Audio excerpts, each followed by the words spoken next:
Alright, so we're back, of course, talking about some Final Fantasy VII, and as promised today, we're looking at the Crisis Core Reunion information that dropped in the last day or so.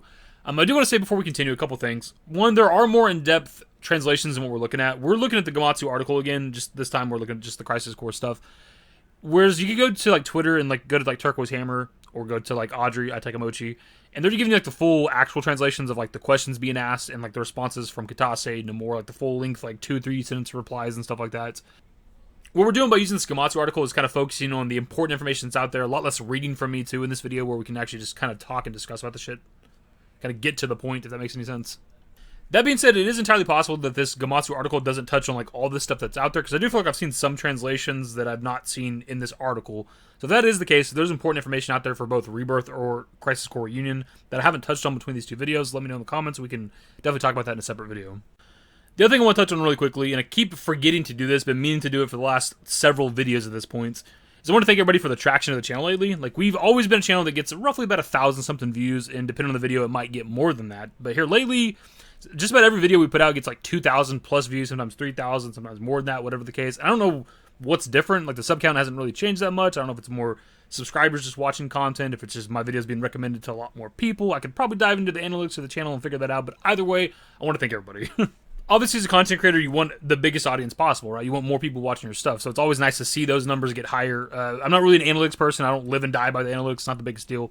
That being said, however, we are just shy of 18,000 subscribers. We're actually less than 50 at this point. So if you're somebody that watches the content all the time and you just happen to not be subscribed, why not hit the subscribe button? You're here anyways.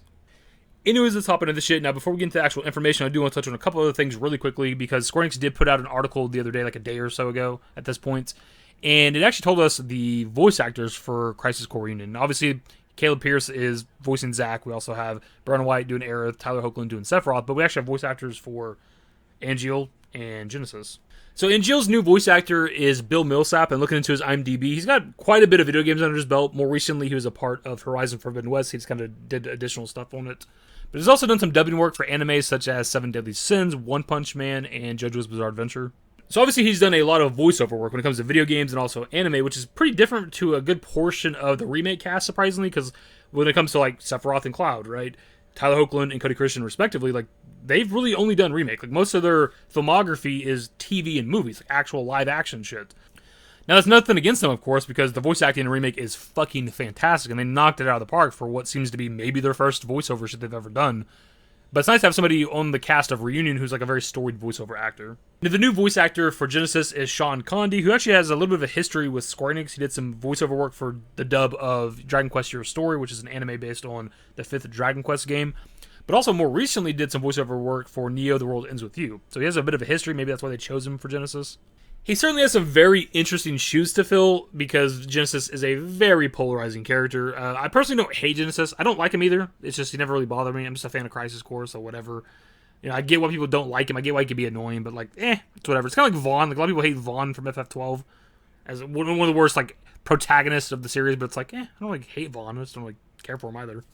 Anyways, on to the good shit. Zack appears more often in Final Fantasy VII Remake than he does in the original Final Fantasy VII. We moved forward with the planning and development of Crisis Core Final Fantasy VII Reunion with the desire to better understand the character known as Zack. It's not something we planned when the Final Fantasy VII Remake project began. So I personally thought that was interesting because, you know, years ago when they were conceptualizing the remake project, they would have known that Zack was going to be a bigger part of the overall story in whatever capacity that's going to be.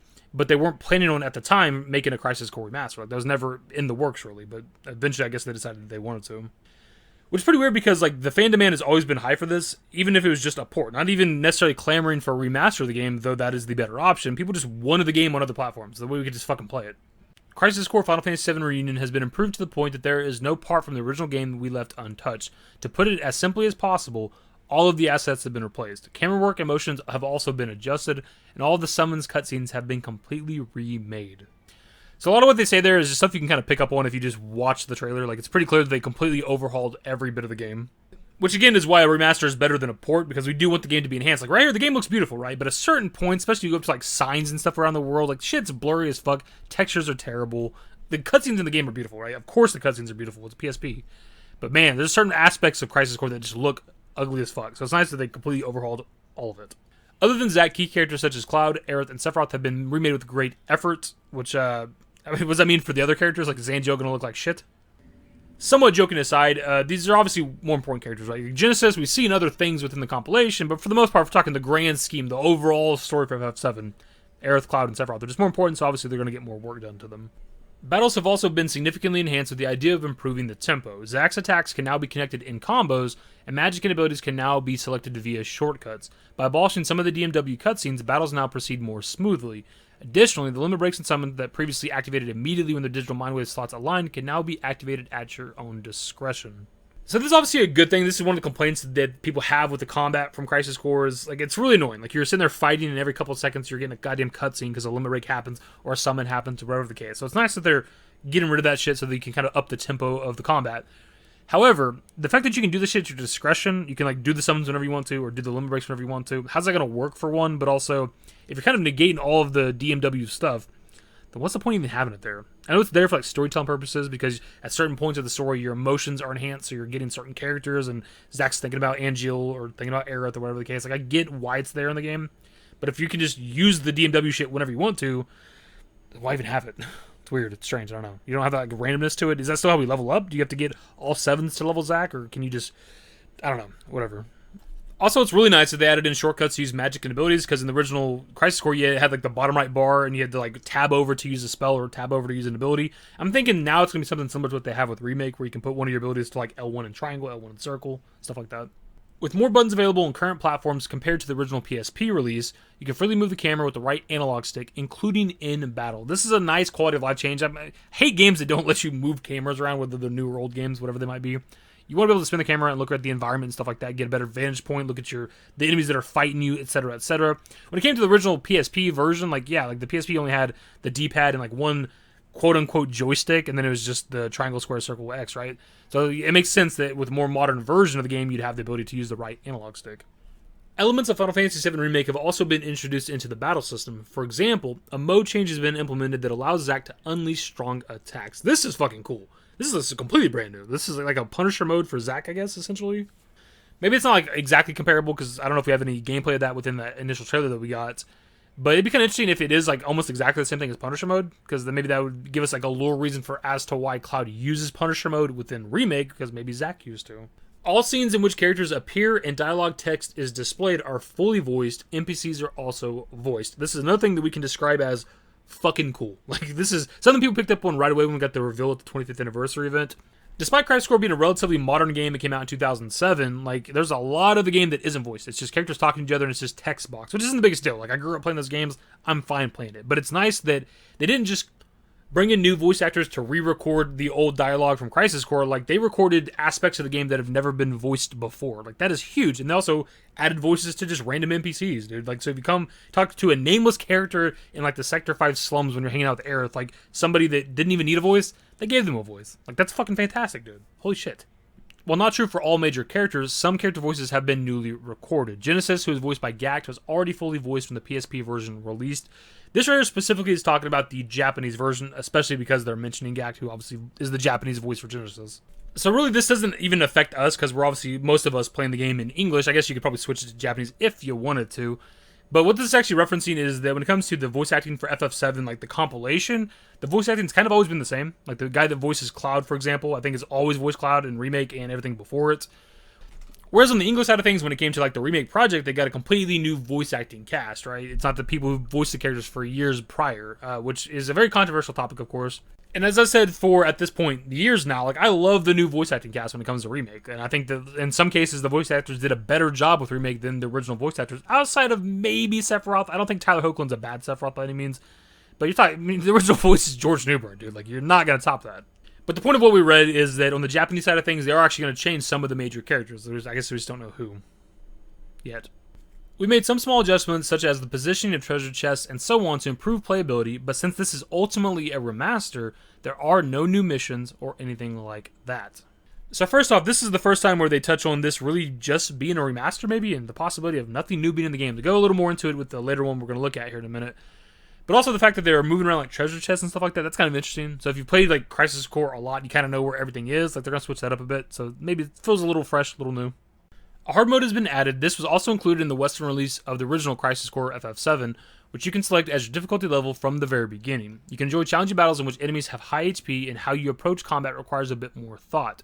You can change the difficulty level at any time during the game. So again, this is something that doesn't really matter to us, because again, as they said, the Western release, we already had this. So it's something that's pretty brand new for the Japanese audience. We made visual adjustments to match Final Fantasy VII Remake, such as the design of the Buster Sword and the appearance of summons. So this explains why we see the regular looking Buster Sword, the one that we've kind of known forever, within the Crisis Core Reunion trailer. It makes you wonder though, if there was never a purpose or a reason for as to why there's been two different designs, like why did, like Advent Children and also Crisis Core have the Gold Hill Buster Sword? If they're just reverting back to the original design when it comes to this remaster, why did it ever exist in the first place? Like, what was the purpose of that? What was the point? But also, like, they're redesigning the summons as well when it comes to Crisis Core. That makes a lot of sense, because it's the same universe, right? Same world. So if a summon looks one way in one game, it needs to match the other. So what this means is that what Ifrit looked like in the original Crisis Core is now going to look like what he does in Remake. And here it is, my dudes. Last but not least, the story is a faithful reproduction of the original game, and no new story has been added as a result of Final Fantasy VII Remake. The Final Fantasy VII Remake project was created in a way so that the mystery behind the story can be understood by playing through to the end. It was not made with the intention of changing the past. Thus, the story of Crisis Core Final Fantasy VII Reunion has not been revised in the sense that history has changed. So this right here is the big one. This is the one that's making the rounds that people are talking about the most, that I've seen anyways, is that the devs are essentially saying that there's not going to be a new ending. There's not a new ending where Zack lives that makes it connect to the remake story, right? Now, whether or not that's true remains to be seen. They could obviously be quote-unquote lying to try to, throw fans off and hopefully be surprised by whatever the ending gives us. That being said, I've kind of been saying since we got the announcement of this remaster and people talked about the possibility of a new ending, is that if the ending for this game isn't the same as the original, then the ending for Remake doesn't make any fucking sense. Like, if you're a newer player and you see Zack quote-unquote live at the end of Remake, but also live at the end of Crisis Core Reunion, then you don't know what the big surprise is. Like, you don't know that he's supposed to be dead. That's the point. That's why the Remake ending is so shocking and crazy, because this guy's supposed to be dead. Now, that being said, I'm not completely writing off the possibility there being new shit in this game, or maybe like a post-credit scene, or like a secret ending or true ending. Maybe you got to do some sort of goals in the game, maybe complete every quest. I don't know. That gives you some sort of thing that does connect it to Remake, or maybe we have new assets in the world, like we talked about, like the stamp logo, whether it's the Terrier or Beagle, that could be somewhere in the game too. Stuff like that. It is possible still. But for now, I'm just going to take the dev's word for it, because I've always said that the ending needs to be Zack dying, and it is ultimately just a remaster, so there doesn't really need to be new shit anyways. Like, you can have the regular Crisis Core story, and it's perfectly fine and still works with Remake. And actually, in some ways, if we get the actual Crisis Core story and ending, the actual ending where Zack dies, that might even fit into the Remake story better than if they tried to force some other Remake connection. You also have quotes like this that say, "It's really about bringing this game to as wide an audience as possible, regardless of whether they played FF7 Remake or not." That quote's coming directly from Yoshinori Kitase, who's an executive producer on Crisis Core Reunion. He's saying that this game is meant for everybody. People that have never even played Remake. You don't even have to have touched Remake to play this game. So why would it have an ending that connects it to that? To be clear, again, I'm not completely writing off the idea of new stuff. Like, that may or may not happen. Again, I do not know. But I've been saying, since we got this reveal, that the ending needs to be the same. And it probably will be. But my dudes, that is of course going to be the video. This one's even longer than the Rebirth shit. So again, it's a good thing that I split these into two separate videos. So of course, pass it off to you guys. There's obviously a lot to go over here. We can talk about whatever you want to in the comment section. But the last one's kind of the big one, right? Where they talk about there not being any new story stuff at all. No new missions earlier within the interview, but also that last part where they talk about there not being any new story stuff, especially because of Remake. Like, they didn't want to change the past, essentially. What are your thoughts on that, man? Do you think that's true? Think it's going to be the ending that we expect? The Crisis Core ending? The actual true ending? Or are they going to add in some new shit? What are your thoughts? My dudes, that is of course the video. Hopefully you enjoyed it. If you did, give a thumbs up. Subscribe to the channel if you guys aren't even said any more Crisis Core FF7 Reunion. Almost fucked it up. Turn on notifications. Follow me to _YT. I'm a Discord. Links to the networks are in the description. And then the outro. Later, guys. Used to care what people thought, but now I care more, and nobody out here's got it figured out. So therefore I've lost all hope of a happy ending, depending on whether or not it's worth it. So insecure, no one's perfect, we spend it with no shame. We blow that like Coltrane, we in here like Logain, or leave it like Cobain.